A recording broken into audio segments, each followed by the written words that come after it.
Hi, and welcome to Cat Run Figures. I'm your host, Caitlin, and today I have a comic review for you guys. So this is Hex Wives, issue 1, and it is the first issue of a brand new DC Vertigo title. So jumping right on into it, the way we always do. We are introduced into the world of Nadia and Isadora in Salem, Massachusetts, 1692. So throughout this comic, we are going to see a number of different timelines leading up to current. And basically throughout, we learn that when a witch dies, when the coven dies, they're simply reborn at a different time in a different place. And it is up to the witch hunters to hunt them down and apparently end them all. So in this, Isadora and Nadia are lovers, and of course Isadora has shown up to save the members of her coven from being slaughtered by the witch hunters. We also find out that witches, every time they spill blood, their power gets stronger. So as you can see through this panel sequence, Isadora is a freaking badass. I mean, I understand she's killing humans, but she's killing humans that would have killed her and her entire coven, so, you know, it's all good. So in the next panel, next several panels actually, we get to see some topless action.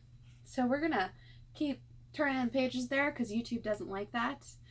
But basically, more slaughtering, more mayhem throughout the ages. And we just continue on the timeline of these witches trying to find each other. It's mostly Isadora always trying to find Nadia. Isadora is the leader of her coven and one of the most powerful witches. I especially love the Wild West one when she handles that. I'm not gonna lie. But this splash page in general shows off several of the timelines that they have been a part of, so really cool there. I love the art, and honestly, if anyone's a fan of Unnatural, you'll love the art as well because it's from the creator of Unnatural, so yay. So back to current timelines, we meet Gabriel, and Mr. Gabriel is a witch hunter who has been wronged by the witches. So his father was slaughtered in front of him when he was 20 by Isadora herself, and he has vowed revenge against her and the rest of her coven, as every other witch hunter previous in his bloodline has. But he's taken several years to do a lot of research against the witches to try to find out exactly what could destroy them. So in his research, he's discovered one secret. Love is the answer. A willing kiss from a mortal pure. So flash forward 3 years later, and we're versed into a Stepford wife-esque world where everything is pretty and everything is prim and proper and perfect, and the wives are just a little peeved that their husbands never have time for breakfast with them. So, of course, they're just kind of standing outside talking to the other wives, drinking their coffee, and sharing stories about how bored they all are. So, of course, Isadora is one of them in particular. And as we continue on, we find out that the reason why the wives never leave the neighborhood is this giant fire that you see right here. A fire that makes it too dangerous for the wives to leave the neighborhood, but not too dangerous for their husbands to leave the neighborhood. That part's important. So continuing on, we basically find out that they are bored to tears with being housewives. One in particular really wanted to be an architect, but her husband wants her to stay at home and bake him a cake every single day. And that's what she does because, you know, it's what she knows. It's what she's best at, apparently. So just trading more and more secrets as to homemaking and all of that.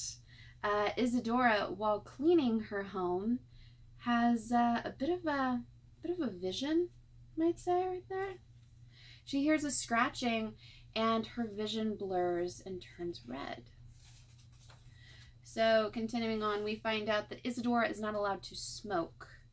So she and a couple of the other wives actually sneak outside and try to secretly smoke because, you know, they don't want to upset hubby. And while they're outside and they're talking about different things, you find out that one in particular has a stepdaughter who she'd like to send to school. But her husband says that it's far too dangerous and that she's learning quite enough at home being tutored.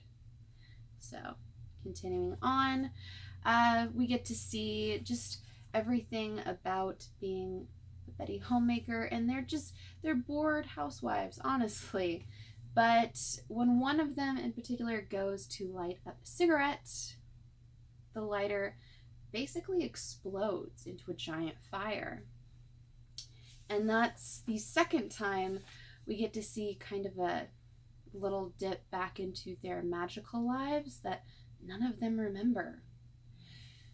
So, sometime later, Isadora returns home in order to ready it and prepare dinner for her husband's return for the evening. And, you know, just simply making sure everything is prim, proper, and perfect for him. Isadora, on the surface, is the perfect Stepford housewife. And then we get to see who exactly Isadora is married to, and it's Mr. Gabriel. So Aaron Gabriel opens the door. Hi, honey, I'm home. Now, how about a willing kiss, Mrs. Gabriel? So I'm really excited to see where the story goes moving forward. I love the art. The writing is very well done throughout. There weren't any kind of clunky moments or times where I'm like, really speed it along. It was great throughout. I loved it. It definitely kept me involved the entire time. I'm really excited to see where it's going to go, how the witches are going to remember their old past lives.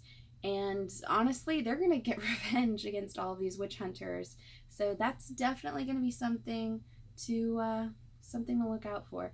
So as per usual, guys, give me a like if you like this video. Comment below and tell me whether or not you picked up Hex Wives and whether or not you enjoyed it as much as I did. Subscribe to my channel for more comic book content, or check out any of the older videos I have up for offer here on Cat Run Figures. And until next time, I'm your host, Caitlin. Bye.